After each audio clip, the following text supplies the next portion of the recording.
Hi, I'm Harold Bailey, Chair of Team Westport, and welcome to the completion of week 3 of the Me and White Supremacy journaling exercise here in Westport. And I'm Reverend Alison Patton. I'm the pastor at Saugatuck Congregational Church in Westport, and so glad to be on this journey with you. And I'm Jenny Nelson. I am the Director of Education and Community Engagement from the Westport Country Playhouse, and we're also glad to be back with you this week. Yay. So we've just finished more or less 3 weeks, depending on the pace at which you're journaling. And I'm wondering whether some of you may have found along the way that you hear yourself saying that you can't answer the questions because you don't have relationships with Black, Indigenous, or other people of color. For those of us who live or have grown up in largely white communities, it is tempting to conclude that we can't reflect on some of these questions about how we behave in relationship with people of color. So how's that going for you? I'm wondering if you felt stuck, if you've not been sure what to say, and if you found yourself in that position, I want to offer just a couple of observations. One, that reality, that sense that I have been in an all-white context is part of the white supremacy that we are trying to unpack, that we have been able to, as white people, create a buffer or a perceived buffer between us and white, between us and Black people and culture, so that we are mostly surrounded by white perspectives, white experience, white culture, white education. I invite you to consider whether it's actually the case that there are no people of color in your life. If you look around, in Westport, certainly, you will find that you interact with people of color at the grocery store, perhaps at the bank, when you get a manicure, maybe the folks who take care of the lawns in your neighborhood, maybe someone who cleans your house, maybe professionals in your place of work. So while you may not have people that you know well who are people of color, you interact with people of color. And so the question becomes, are you aware of that? To what extent are people of color visible or invisible to us? When do we notice that they're there? And when we do interact, what assumptions do we bring to those interactions, either conscious or unconscious? That's something that's worth reflecting on. Also, what do we consider to be normal? It's part of centering ourselves and centering white culture, which is one of the things that Layla Saad explores during this past week, is presuming that white experience and culture is normal and not worthy of comment, whereas Black culture or Indigenous culture is something special or other that I may or may not have experienced. I don't know, Jenny, as you were doing this work, did you bump into this question at all, or have you heard others wrestle with how to answer the questions if they live in an all-white or perceived all-white context? I think that's the operative word there, is the perceived. Right. And something we were talking about is the privilege that allows you, right, to isolate yourself from BIPOC, but knowing that in your everyday life, there are BIPOC people all around you. And really it becomes the choice of becoming observant and aware, right? These kind of first steps that Layla is taking us through in the book. And then what comes up for you, right? What is the interaction? How do you feel? And really checking in with yourself rather than putting the burden on any BIPOC person you may engage with, right? Put that on you to really investigate what's coming up for you in the observation, the interaction, and what does that say about us on our journey, right? Right. I- This is part of the point, right? That we can, in fact, do this work because we've challenged you to do this work without seeking out people of color to ask for their help, right? That's we've implored that you not do that and not put that burden on others. And so I guess the part of the point of this reflection is that we can do this work because we can reflect on the assumptions that we carry into our daily lives. We can notice who we see and who we don't see, right? We also have conversations where people of color are mentioned, right? So there are all white spaces where Black culture and experience comes up. And one of the things that we can pay attention to is how do we respond in those conversations? What do we, when do we shut down problematic conversation? When do we call out racist assumptions? Those are all white spaces where that problematic conversation comes up. And so we can pay attention to how we respond there. Without a single Black person in sight, we can still do that work, right? The white gaze is always pervasive. So Yeah. So that white gaze, that was something that we've been talking about, the three of us. It was a newer term to me, and Layla Saad brings it up, and I would love to. We've been unpacking that a little bit. Jenny, you surfaced a little bit about the white gaze to help us understand it. Yeah, and always able to go back to this amazing book for resources and tools. And so Layla Saad has given us a quote from Toni Morrison at the beginning of day 16, You and White Centering, that kind of unpacks a little bit about the white gaze, and we can chat about it. So Toni Morrison's quote is, "I have had reviews in the past that have accused me of not writing about white people, as though our lives have no meaning and no depth without the white gaze. And I've spent my entire writing life trying to make sure that the white gaze was not the dominant one in any of my books."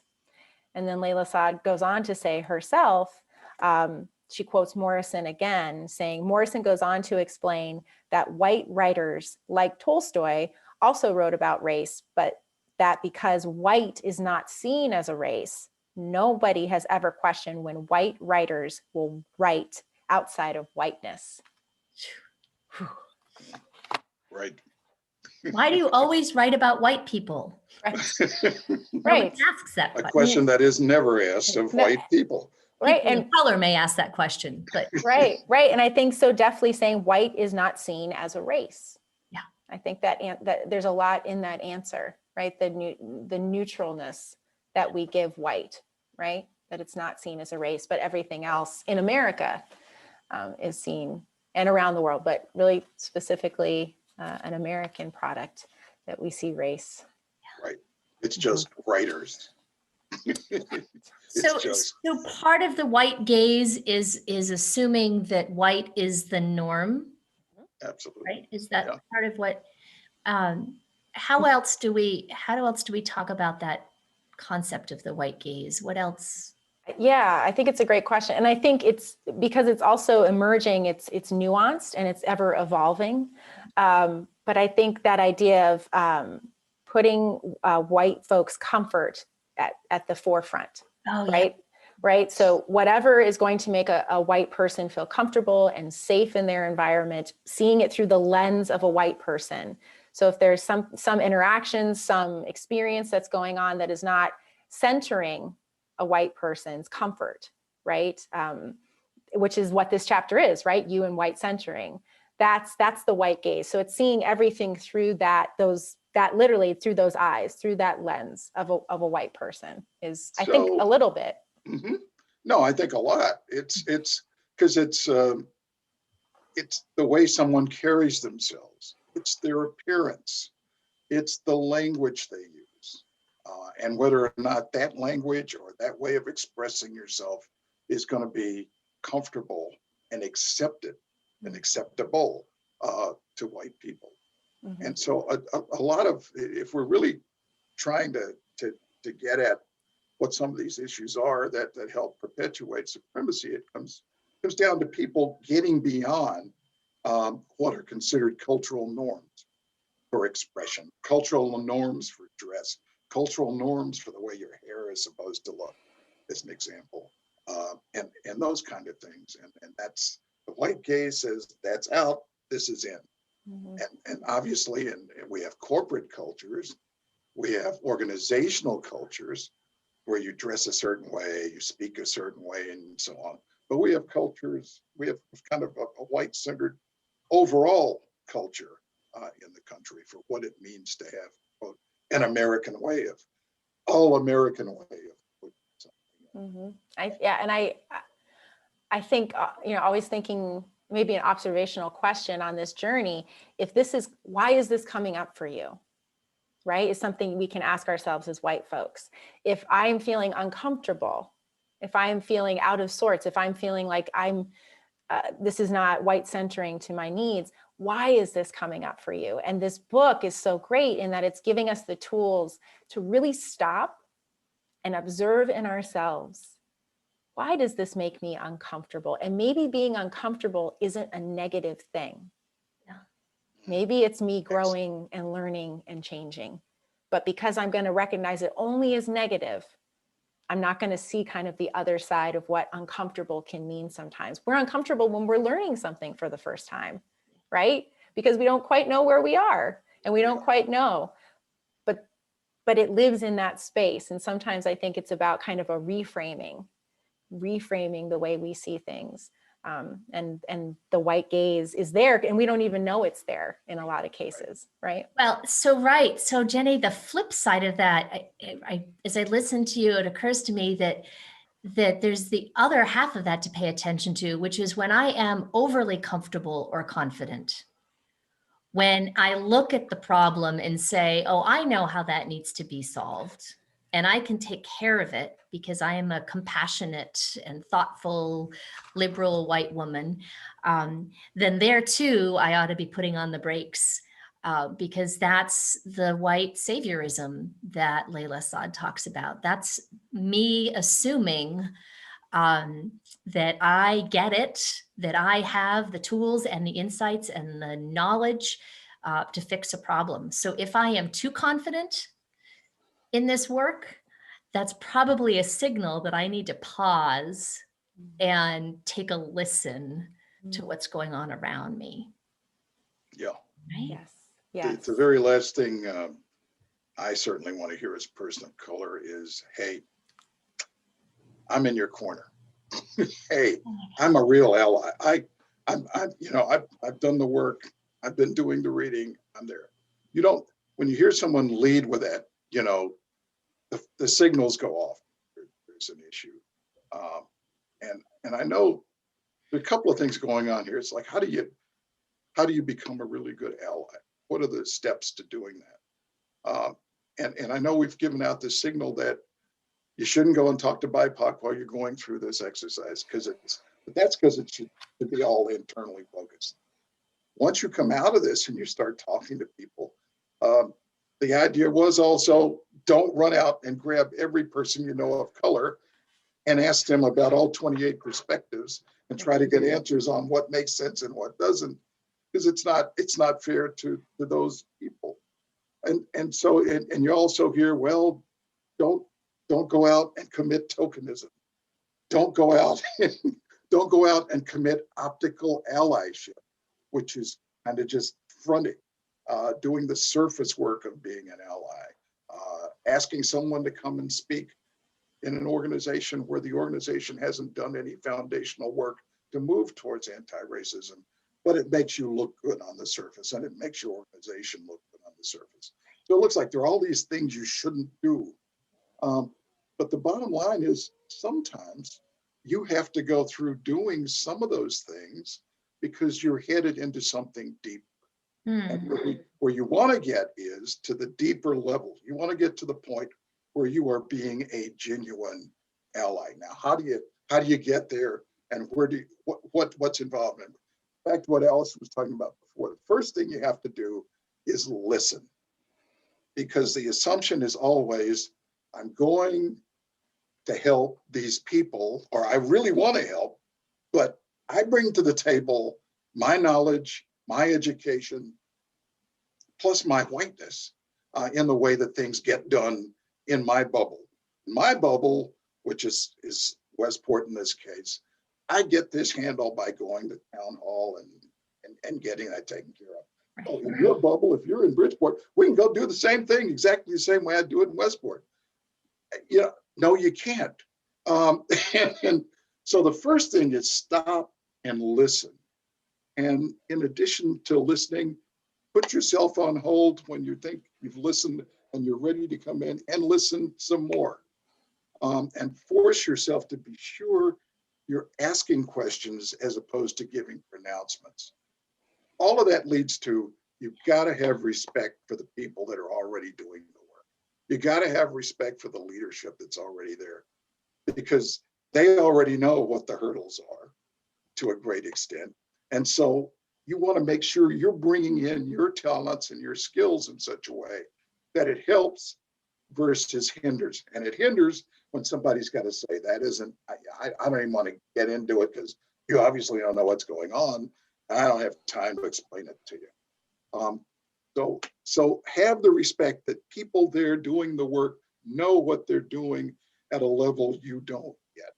And then you can contribute when you're going in as equal partners to try to get some of these things done. And you're not really equal when you don't know what's going on. So you got to work yourself up to the point where you become equal. And so it's that respect that's absolutely critical for the allyship. But as we were talking about before, it isn't so much as you go through these layers of getting to that kind of real allyship, you may have to get to the point where at some point you're going to do something that looks like you're in the same place as an optical ally, someone who's just on the surface. And so it isn't so much the destination that you're on, it's whether or not your destination is at the optical level or you're on a journey to get you to something deeper. It's the journey that's important. As long as you're headed towards that depth, then you're headed in the right direction. If you stop with the surface meeting and the surface branding and the surface, I'm a good person, that's the problem. And that's what we're trying to keep against. I hope that, so the journey, not the destination. I love that. So the question is always sort of what's next? Because I've said this or done this or hung this sign or worn this t-shirt, then what do I do after that? I really appreciate that distinction between a one-time action and an ongoing journey. And then it's okay if you have a sign. Right. Right? It's okay if you wear a shirt. We need signs. Yeah, we need signs and shirts, and we need, right? We need all those things as the beginning steps, right? Exactly. Honoring that is work that you're doing. Yeah. It's the stopping, right? As Harold so eloquently puts it, right? If we're stopping there, we're not actually going to get to the deeper work and the real transformative change and the action steps, right? The actual moving the needle. What was the quote, Harold, that you brought up about what we know? We do what we know. Oh, it was Maya Angelou's quote. Well, when you know better, you do better. Do better. You should do better. That's it. You can only do what you know. Right. And once you know, you better do. Right. Right. That's part of it. Right. Once we've learned that, we honor that we're always learning. Right. But once we've learned that, we are trying to put those things into the doing. Yes. Right. So Maya Angelou, always great to bring Toni Morrison and Maya Angelou. Love her, right? In one conversation. Get any better than that. By the way, there's another one I want to mention, which is if you're at some level and it looks like you're being rebuffed because people are saying, wait a minute, somebody refuses to come to speak because it's clear to them that there isn't the right work that's been done yet. or you're called out because of some issue. The whole idea is, I've got a quote here from, I call her my homegirl because we went to the same church, Nikki Giovanni. And her quote is, mistakes are a fact of life. It's the response to error that counts. And the important thing there is just you got to keep going. Don't get thrown off your path. Don't get thrown off your journey by the fact that, okay, this didn't work. Or somebody said, that's a problem, or you get called out on an attitude or something that you really didn't intend, but now the light goes on. You say, okay, I got it. Just keep going. That's really important. That is a great quote. So Oh good. my goodness. And that reminds me too of one of the obstacles, characteristics of the white supremacy is this idea of perfectionism, right? That in all things we must be perfect. And if it's not perfect, right, why even do the work? Why even, right? And we have to throw that out, that this work is messy. It's not going to be perfect. It's going to be ongoing. It's never going to be finished, right? There's not going to be a conclusion for us. Right. But that doesn't mean we stop doing the work, right? Yeah. I love that quote. Ooh, I wrote that down. That's a good one. Giovanni. Yes. Oh my goodness. So what's coming up? We are coming into our last week of this book, not our last week of this journey by any stretch, right? But the last week of this brilliant book, week 4, Power, Relationships, and Commitments. Right. So really leading us into some more really great topics about white feminism, but then leading into your family, your friends, your values, really exploring your own world and how can we move forward out of, now that we've learned, now that we know, we have to do, right? And so it's really going to start to give us some of those steps about how to be able to put this into practice in your life, in your inner world and outer world. So This is the tough stuff. we've been building to this moment, but she leads us. Else, right? Yes, right. She leads us so brilliantly Yeah. into this that I don't know, Alison, I feel like there's foundation there to be ready for it, right? She doesn't set us up to fail because there is no fail, No. right? So Well, but she's giving us tools. We can do some serious damage. Oh, most definitely. Yes. Um, If history has taught us anything, right? But mistakes are okay. That's right. There's We hope that we yes. make mistakes in small ways and in contexts that don't do damage, to do more good than harm, I think. Yeah. Well, Absolutely. and the tough part, I was talking about was really just family and friends, and your relationship to them with respect to this work. It's that's Mhm. that's serious, and you can't say, well, I don't have any friends. Well, maybe you can't, or I don't have any family. If you have any relationships at all, that's gonna come up. Absolutely. Absolutely. Yeah. So And appreciate yourself for the fact that you got this far, that you showed up. Mhm. Congratulations, wherever you are in the book. I know that some of you started back in January, so you could get a head start. And I imagine some of you picked up partway through February. And so we may be at different points in the book at this point, but you are showing up and you are persisting, and that is awesome. Yeah, Absolutely. keep going. Keep going. And when you feel things coming up for you, you're putting own obstacles in your way. Just observe that. Just observe it, honor it, and keep moving. Just keep moving forward. It's okay to feel, and we said in this first week, it's okay to feel we should feel our feelings. And definitely getting into week 4, there's going to be some real feeling emotional work happening. But we have a lot of tools and resources, and you have us to support you on your journey, on the journey we're all on together.